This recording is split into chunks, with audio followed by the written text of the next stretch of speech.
नमस्कार दोस्तों, मैं अमन स्वागत करता हूं आपके अपने यूट्यूब चैनल एजुकेशन हब पे। आज है 22 अप्रैल और चलिए जानते हैं 22 अप्रैल से संबंधित कुछ इंपॉर्टेंट अपडेट्स। आगे बढ़ने से पहले जानते हैं आज के दिवस के बारे में। तो आज है 22 अप्रैल और आज पूरे विश्व भर में विश्व पृथ्वी दिवस के रूप में मनाया जा रहा है। आगे बढ़ने से पहले हम बताएं आपको कि हम जो करंट अफेयर्स पढ़ाते हैं साथ ही साथ उसके कुछ एडिशनल जानकारियाँ देते हैं और वो एडिशनल जानकारियाँ भी करंट अफेयर से रिलेटेड रहती है, जो आपको करंट अफेयर्स को रिवाइज करने में काफ़ी हेल्पफुल रहेगा। तो चलिए बढ़ते हैं आज के करंट अफेयर्स की तरफ। तो आज का पहला क्वेश्चन है कि राष्ट्रीय सिविल सेवा दिवस कब मनाया जाता है? 20 अप्रैल, 16 अप्रैल, 18 अप्रैल या 21 अप्रैल? तो प्रत्येक वर्ष 21 अप्रैल को राष्ट्रीय सिविल सेवा दिवस के रूप में मनाया जाता है। इसे पहली बार मनाया कब गया था? तो इसे मनाया गया था साल 2006 में, पहली बार मनाया गया था। और इसमें सिविल सेवकों के योगदान के लिए उन्हें प्रोत्साहित करने के लिए प्रत्येक वर्ष 21 अप्रैल को राष्ट्रीय सिविल सेवा दिवस के रूप में मनाया जाता है। अन्य दिवस की अगर बात की जाए तो मैंने पिछले सेशन में आपको बताया था कि चीनी भाषा दिवस, प्रत्येक वर्ष चीनी भाषा दिवस जो मनाया जाता है वह 20 अप्रैल को मनाया जाता है। विश्व आवाज़ दिवस जो होता है वह मनाया जाता है 16 अप्रैल को। और विश्व विरासत दिवस मनाया जाता है 18 अप्रैल को। अगला प्रश्न है, हाल ही में WTO द्वारा जारी डिजिटल सेवा निर्यात रैंक में शीर्ष स्थान पर कौन देश है? ऑप्शन है संयुक्त राज्य अमेरिका, ब्रिटेन, आयरलैंड या भारत। तो यहाँ भी पूछा है कि शीर्ष स्थान पे कौन सा देश है। तो पहले स्थान पे है आपका अमेरिका, दूसरे स्थान पे है ब्रिटेन, तीसरे स्थान पे है आयरलैंड और चौथे स्थान पे है भारत। तो सही आंसर होता है कि शीर्ष स्थान पर अमेरिका है। साथ ही साथ आप भारत को भी याद रख सकते हैं कि WTO द्वारा जो जारी किया गया डिजिटल सेवा निर्यात रैंकिंग रहा, उसमें भारत का चौथा स्थान रहा। WTO की बात करते हैं, वर्ल्ड ट्रेड ऑर्गेनाइजेशन की, तो इसकी स्थापना हुई थी 1 जनवरी साल 1995 में। और इसका वर्तमान समय में इसके अध्यक्ष हैं नाकोजी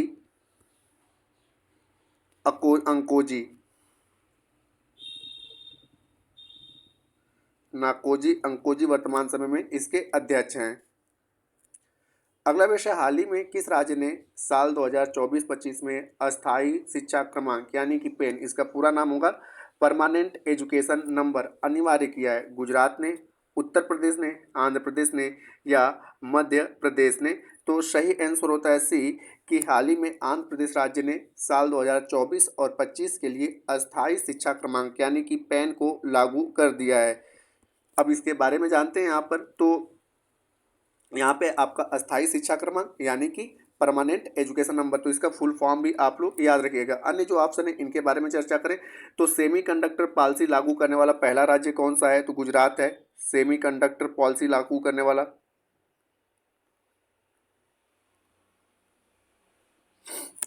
और दुनिया का सबसे बड़ा मेडिटेशन सेंटर जो है, दुनिया का सबसे बड़ा मेडिटेशन सेंटर कहाँ पे? तो उत्तर प्रदेश के वाराणसी में।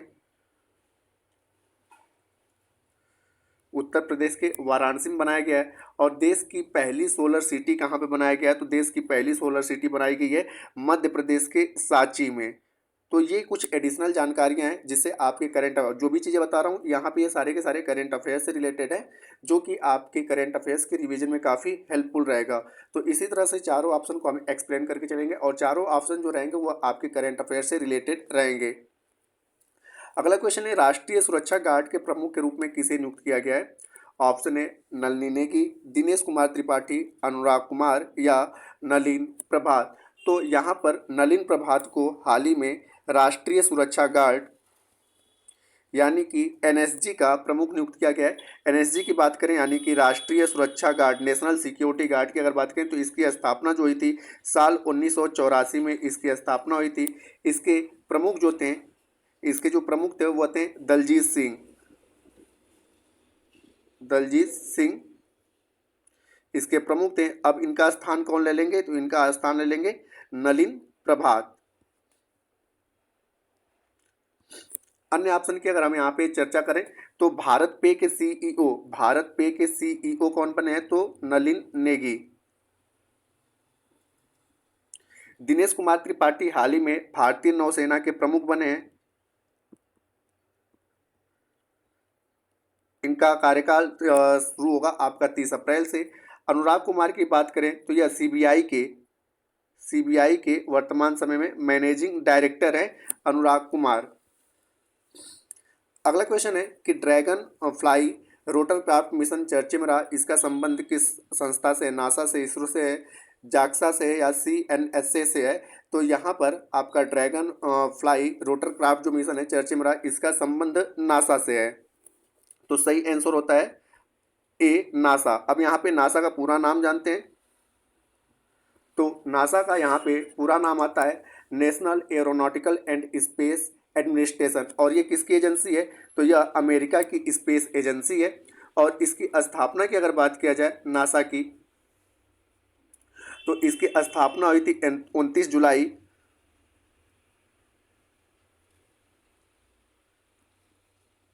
1958 में नासा की स्थापना हुई थी। यह अमेरिका की स्पेस एजेंसी है और इसी के द्वारा ड्रैगन फ्लाई रोटरक्राफ्ट मिशन छोड़ा गया, जिसके कारण चर्चे में बना रहा।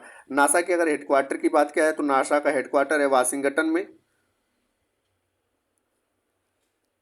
और वर्तमान समय में नासा के अध्यक्ष हैं विल नेल्सन।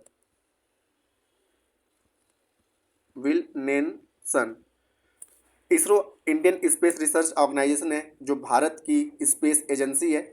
जाक्सा की बात करें तो जाक्सा जो है वह जापान की स्पेस एजेंसी है और इसका पूरा नाम होता है जापान एरोस्पेस एक्सप्लोरेशन एजेंसी। तो जाक्सा कहाँ की है? तो यह जापान की है एरो स्पेस एजेंसी और इसका पूरा नाम है जापान एरोस्पेस एक्सप्लोरेशन एजेंसी। और CNSA की बात करें तो CNS जो है वह चीन की स्पेस एजेंसी है और इसका पूरा नाम होता है China national space administration. China national space administration इसका पूरा नाम होता है। हालांकि पूछा गया है कि ड्रैगन फ्लाई रोटरक्राफ्ट मिशन चर्चे में रहा, इसका संबंध किस संस्था से? तो नासा से। और नासा कहाँ की संस्था है? तो अमेरिका की स्पेस एजेंसी है। अगला विषय, हाल ही में लक्ष्मण तीर्थ नदी पूरी तरह से सूख गई, जिसके कारण चर्चे का कारण बना रहा। यह किस नदी की सहायक नदी है? गंगा की, यमुना की, कावेरी की या गोदावरी की?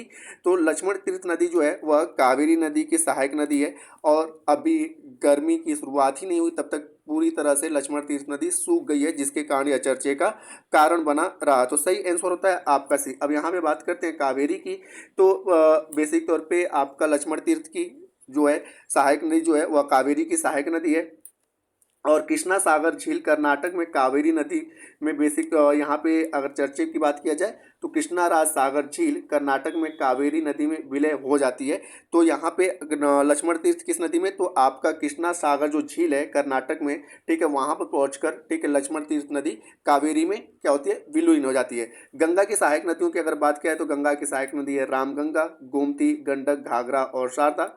यमुना की सहायक नदियों की अगर बात की जाए तो यमुना की सहायक नदी है चंबल, बेतवा, केन और टोंस। और गोदावरी की यहाँ पे सबसे अधिक जो कंफ्यूजन करता है वो गोदावरी करता है। तो गोदावरी की है प्रवरा,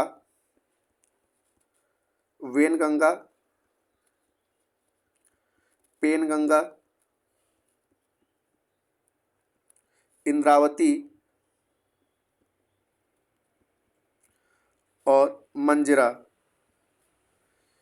तो यहाँ पे गोदावरी की सहायक नदियों को आप लोग मोस्टली याद रखिएगा, क्योंकि गंगा और यमुना की सहायक नदियाँ तो लगभग सभी को याद है। गोदावरी की सहायक नदियों को भी आप याद रख लीजिएगा। हालांकि चर्चे में रहा लक्ष्मण तीर्थ नदी, तो जैसा कि मैंने बताया कि यह कर्नाटक के समीप, ठीक है, कृष्णा राज सागर झील के पास, ठीक है, कावेरी नदी से मिल जाती है। तो लक्ष्मण तीर्थ नदी जो है वह कावेरी की सहायक नदी है।